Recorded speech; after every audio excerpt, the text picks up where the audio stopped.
Nous voici à Écomois, il est à peu près, il est exactement même midi moins 10 à l'heure du clocher de l'église.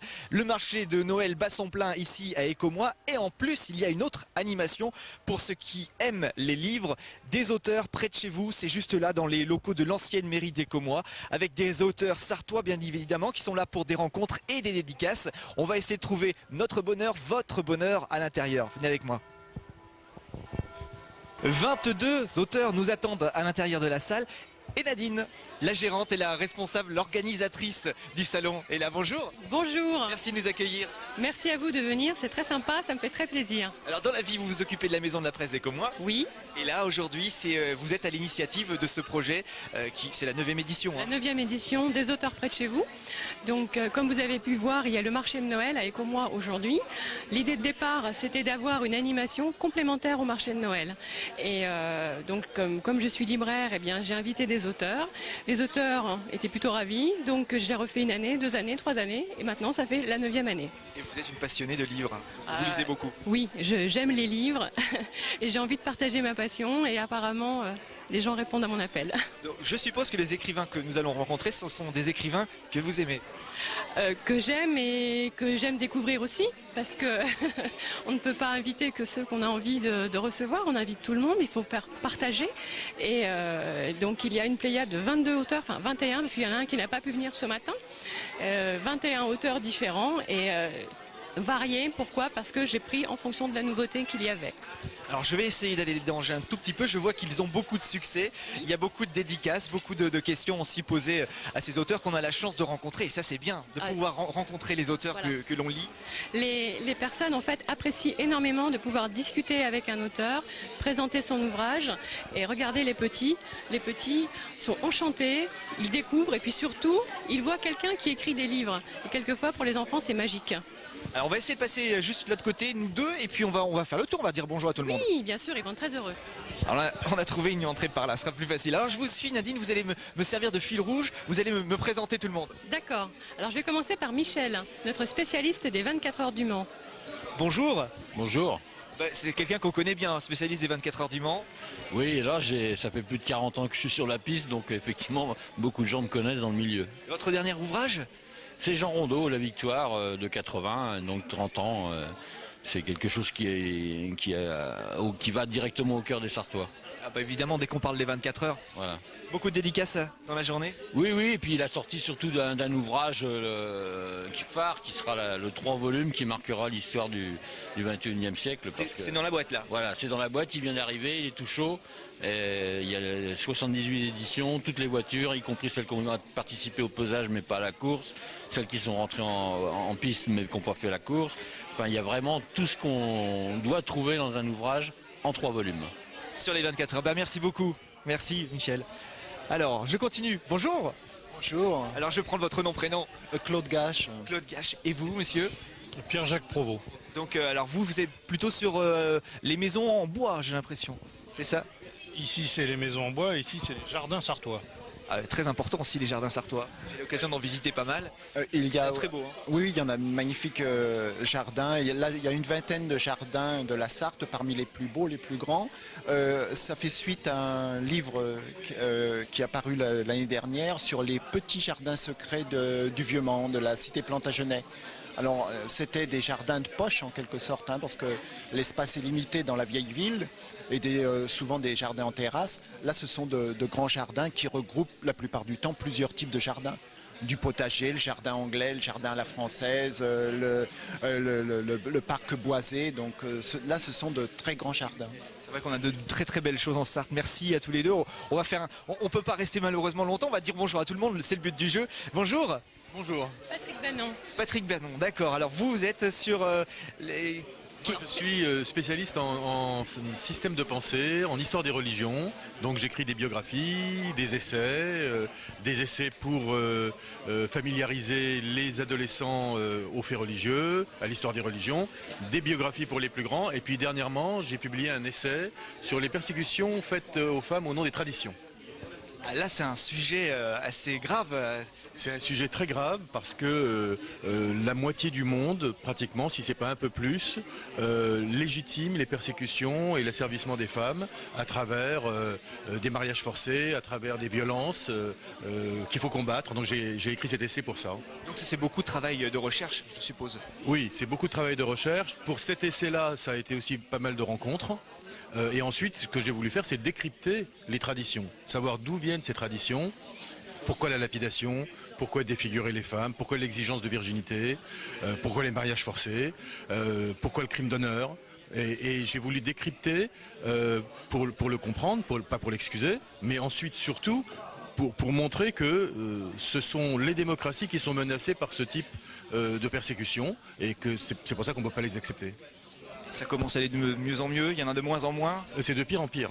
Ah bon ? C'est de pire en pire, ce n'est pas réservé seulement à des régions, parce qu'on dit toujours ah, c'est au Pakistan, c'est en Iran, c'est dans le Kurdistan turc ou en Jordanie, mais maintenant c'est aussi en Grande-Bretagne, en Allemagne, en France.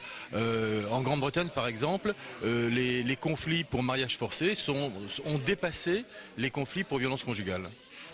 Incroyable. Et donc tout ça, vous l'expliquez dans un livre, donc on va montrer le dernier. Hein. Voilà, c'est le dernier. Et voilà. Et c'est un vrai devoir pour les démocraties de trouver des moyens de lutter contre ces persécutions-là.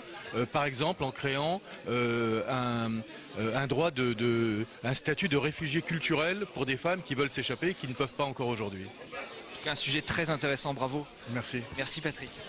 Je continue par là-bas. Bonjour monsieur, Gisèle Maris donc, qui a écrit Souvenance, qui est sartoise elle-même et qui a écrit essentiellement pour les Sartois. Il s'agit d'une chronique familiale, mais surtout d'un témoignage sur la Sarthe dans les années 50. Encore un vaste sujet. Vous êtes sartoise vous-même ? Je suis sartoise et je pense que ce livre peut éveiller des résonances chez les lecteurs parce qu'on y retrouve effectivement mon pays natal. Ça se voit que vous l'aimez. Hein. Ah oui. Merci beaucoup. Non. Bonne journée. Paul Valin. Paul Valin. Bonjour. Monsieur, bonjour. Ça va bien ? Je vais vous serrer la main. J'ai toujours les mains très prises, moi. Eh bien, écoutez, vous tombez sur le président de l'association littéraire des auteurs du Maine et du Loir, dont vous avez des représentants tout à côté. C'est ce que m'a dit Nadine. Donc, beaucoup de travail pour vous. Eh bien, c'est pas tant du travail, c'est un plaisir d'abord parce qu'on est en pleine culture. Hein. Cette association littéraire est quasiment devenue un institut dans le Maine. C'est une référence culturelle. Pourquoi ? Parce que cette association s'est donnée pour objet de valoriser tout le patrimoine culturel de nos terroirs, c'est-à-dire de tous nos petits villages, de toutes nos petites agglomérations du Maine, c'est-à-dire Sarthe, Mayenne et Vallée du Loir. Nous faisons cela concrètement en participant à toutes les activités ludiques ou commerciales qui se passent dans les petites communes. C'est pour ça que vous êtes là aujourd'hui. Voilà. Et c'est un réel plaisir de vous rencontrer et de pouvoir vous parler de cette association qui réunit à peu près 60 auteurs, poètes, également des gens qui écrivent des nouvelles, des romans, comme vous voyez devant, Ouais, etc. une diversité sur votre stand et sur... Une diversité. Alors, je voudrais un peu vous parler de ma production. Bien sûr. Tout d'abord des romans historiques. J'adore l'histoire. Monsieur Leleu de la Simone, que vous venez de voir également. Moi, c'est de l'histoire plus nationale. Le Huron blanc, ça se passe en Nouvelle-France. Le Huron blanc, ça se passe en Nouvelle-France dans les années 1750-1763. Le second, le Chouan du Veld. Le Veld, c'est quoi ?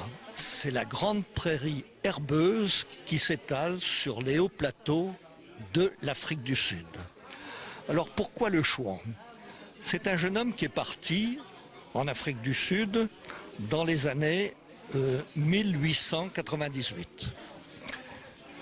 Et puis il espérait faire fortune en exploitant le diamant, l'or de cette région.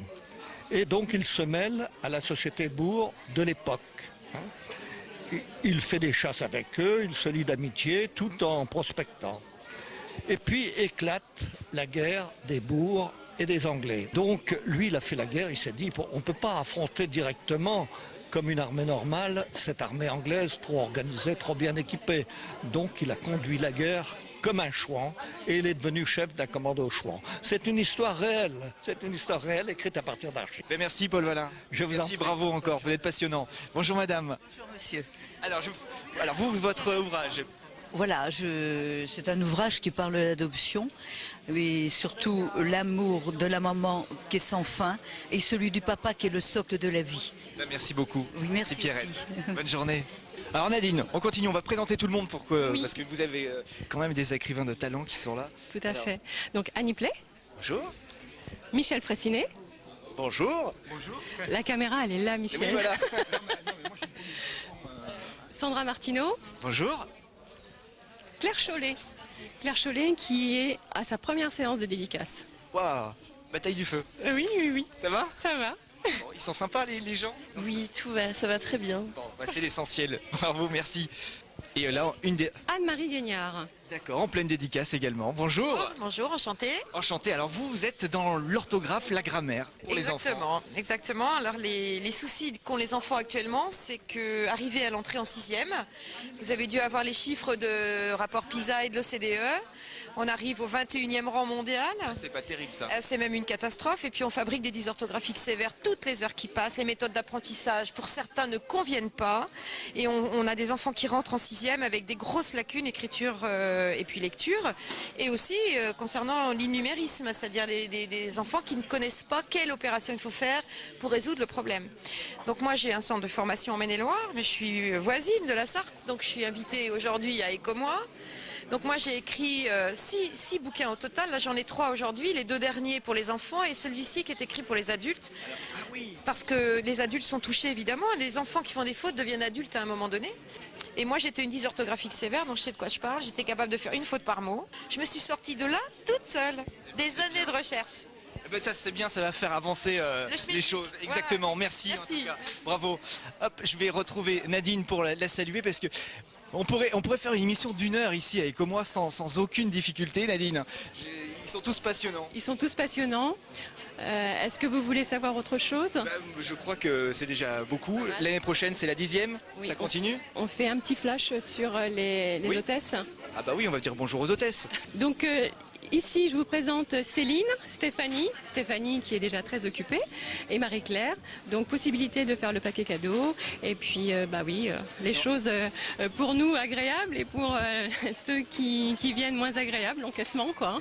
Et en plus, on a le livre dédicacé, ce qui est encore mieux. Tout à fait, ça fait vraiment un cadeau personnalisé et devant le succès d'aujourd'hui encore, je sens que les gens apprécient énormément et viennent pour le plaisir et puis encore une fois rencontrer les auteurs et discuter avec eux de ce qu'ils font, du pourquoi, c'est merveilleux.